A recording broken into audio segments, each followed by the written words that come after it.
Assalamualaikum warahmatullahi wabarakatuh. Perkenalkan, nama saya Witri Nuruliyah, calon guru penggerak Angkatan 9 Kabupaten Kuburaya. Pada kesempatan kali ini saya tidak sendiri, saya ditemani rekan saya, Ibu Maya Anggraini. Beliau adalah guru IPA di SMP Negeri 1 Sungai Kakap, di mana Bu Maya ini yang sudah saya laksanakan observasi, dan pada hari ini kita akan melaksanakan percakapan pasca observasi. Dan saya juga berterima kasih kepada Bapak pengajar praktik saya, Bapak Arifai Firmansa MPD, pada kesempatan kali ini sudah mau mendampingi kami pada percakapan pasca observasi hari ini. Assalamualaikum Bu Maya. Waalaikumsalam. Bagaimana kabarnya hari ini? Alhamdulillah, kabar saya baik, Bu. Alhamdulillah, puasa ya Bu ya? Alhamdulillah, Walaupun Bu. iya, walaupun lagi puasa, kita tetap beraktivitas seperti biasa ya Bu ya, tetap Iya. semangat ya Bu ya. Nah Bu, pada percakapan observasi ini saya akan memberikan beberapa pertanyaan kepada Ibu dengan jalannya observasi kelas yang telah Ibu lakukan kemarin. Nah, percakapan pasca observasi ini Bu bertujuan untuk mengevaluasi sejauh mana pembelajaran yang sudah Ibu lakukan kemarin. Akan tetapi saya ingin tahu dulu nih, apa sih yang Ibu dapatkan dari percakapan kita ini? Oke. Baik Bu, melalui percakapan ini saya ingin berdiskusi mengenai kegiatan pembelajaran yang sudah saya lakukan kemarin. Dan saya juga ingin mencari solusi-solusi atas permasalahan yang saya alami di dalam proses pembelajaran yang sudah saya lakukan. Itu yang saya harapkan, Bu. Baik Bu, jadi hari ini kita akan berdiskusi ya Bu ya, terkait dengan apa yang sudah Ibu lakukan pada kegiatan observasi kemarin. Nah, pertanyaan pertama Bu, bagaimana perasaan Ibu terkait jalannya observasi kelas yang telah Ibu lakukan kemarin? Baik Bu, alhamdulillah kemarin saya sudah melaksanakan kegiatan observasi pembelajaran dan diobservasi sama Ibu langsung. Tentunya perasaan yang saya rasakan yaitu tegang ya pasti Bu ya. Terus karena biasanya saya melaksanakan pembelajaran tidak ada yang memperhatikan dan mengawasi. Dan pada akhirnya saya bisa melaksanakan pembelajaran dengan lancar. Saya juga merasa senang karena kegiatan observasinya berjalan dengan lancar. Alhamdulillah ya Bu ya. Nah, jadi kegiatan proses pembelajaran sudah berjalan dengan baik. Kemudian dalam proses pembelajaran yang Ibu lakukan kemarin, apakah tujuan pembelajaran yang sudah Ibu rencanakan sebelumnya pada kegiatan observasi itu apakah sudah tercapai dengan baik atau belum Bu? Ya, kebetulan kemarin saya menetapkan tujuan pembelajaran anak-anak itu mampu menjelaskan pengertian dan contoh-contoh getaran, dan anak-anak mampu menghitung frekuensi dan periode getaran bandul. Terus melalui proses pembelajaran kemarin, alhamdulillah tujuan pembelajaran yang saya ingin capai itu sudah tercapai Bu. Baik, luar biasa sekali ya Bu ya. Intinya tujuan pembelajaran yang sudah Ibu rencanakan sebelumnya dapat berjalan sesuai dengan harapan dan sesuai dengan rencana ya Bu ya. Iya. Dan sesuai dengan pengamatan yang saya lihat, bahwa proses pembelajaran yang sudah Bu Maya lakukan di kelas itu memang sudah berjalan dengan baik.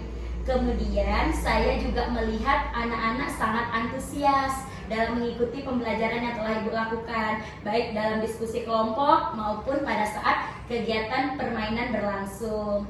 Serta saya juga melihat rencana-rencana yang sudah Ibu rancang sedemikian rupa dengan sangat lancar dan terlaksana dengan baik.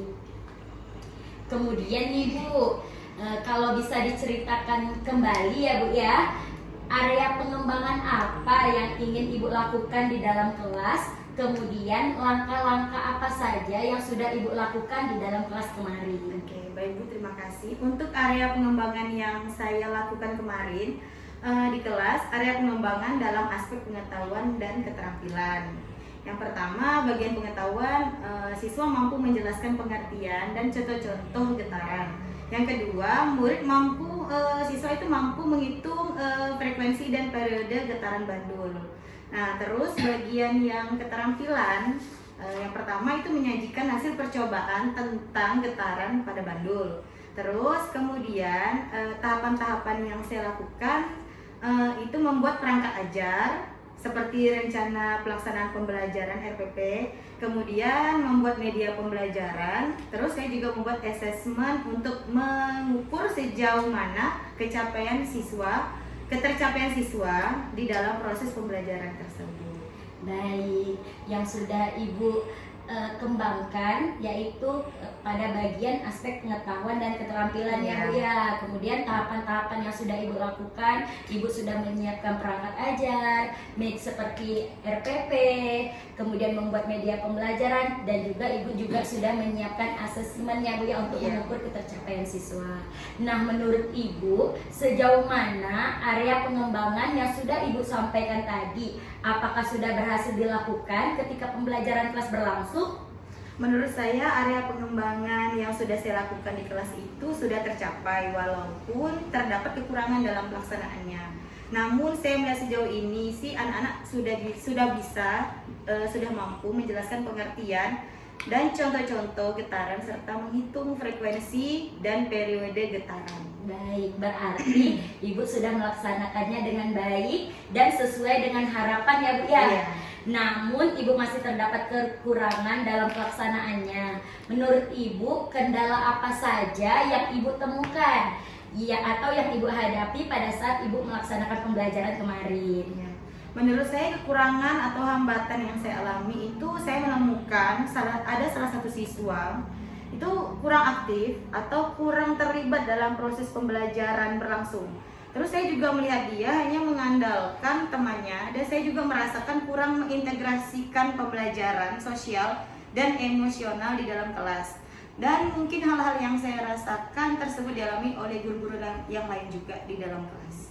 Baik, menurut Ibu masih ada siswa yang kurang aktif ya Bu ya, dan kurang terlibat dalam kelompok. Dia mungkin hanya mengandalkan temannya ya Bu ya, hanya mengenalkan temannya. Ibu juga merasa kurang mengintegrasikan pembelajaran sosial dan emosional di dalam kelas. Kira-kira apa yang mengakibatkan pembelajaran yang Ibu lakukan belum mengintegrasikan pembelajaran sosial emosional, dan apa yang membuat siswa tersebut kurang aktif dalam proses pembelajaran? Oke, baik Bu. Setelah saya menelaah lagi, mungkin karena saya mengelompokkan mereka hanya berdasarkan minat dan kesiapan belajar siswa saja, saya lupa tidak melakukan asesmen di awal sesuai dengan profil siswa, sehingga hal tersebut mempengaruhi kenyamanan mereka dalam mengikuti proses pembelajaran di kelas.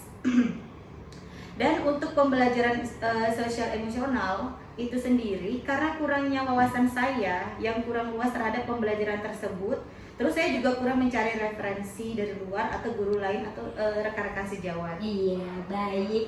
Dari yang Ibu paparkan tadi, nah Bu, kemudian kira-kira kapan nih Ibu akan melakukan perubahan pada rencana yang sudah Ibu sebutkan tadi?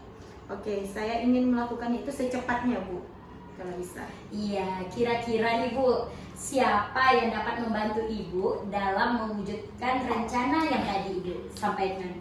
Oke, mungkin yang pertama itu kepala sekolah, terus berkolaborasi dengan rekan sejawat untuk melakukan rencana perbaikan dan proses pelajaran yang akan saya laksanakan. Baik, memang kita harus berkolaborasi ya Bu ya, karena kolaborasi itu sangat penting. Kita tidak bisa melakukan sendiri untuk mewujudkan sebuah rencana yang baik. Bu, pertanyaan terakhir nih Bu. Nah, apa yang Ibu dapatkan dari percakapan yang sudah kita laksanakan ini? Oke, yang dapat saya simpulkan dari percakapan ini bahwa untuk merencanakan pembelajaran, kita itu harus melaksanakan perencanaan yang matang. Terus kemudian saya memiliki gambaran untuk melakukan pembelajaran yang berpihak pada murid kita, siswa kita. Itu harus memperhatikan kebutuhan belajar siswa, mulai dari minat, kesiapan belajar, dan profil belajarnya. Baik, semoga dapat terrealisasi ya Bu ya. Amin. Akhirnya sudah kita pada penghujung rangkaian supervisi akademik, mulai dari kemarin ya Bu ya, dari pra-observasi, kemudian observasi, dan pasca observasi sudah selesai dilaksanakan. Terima kasih Bu atas waktunya. Terima kasih juga kepada Bapak pengajar praktik yang sudah meluangkan waktunya. Assalamualaikum warahmatullahi wabarakatuh.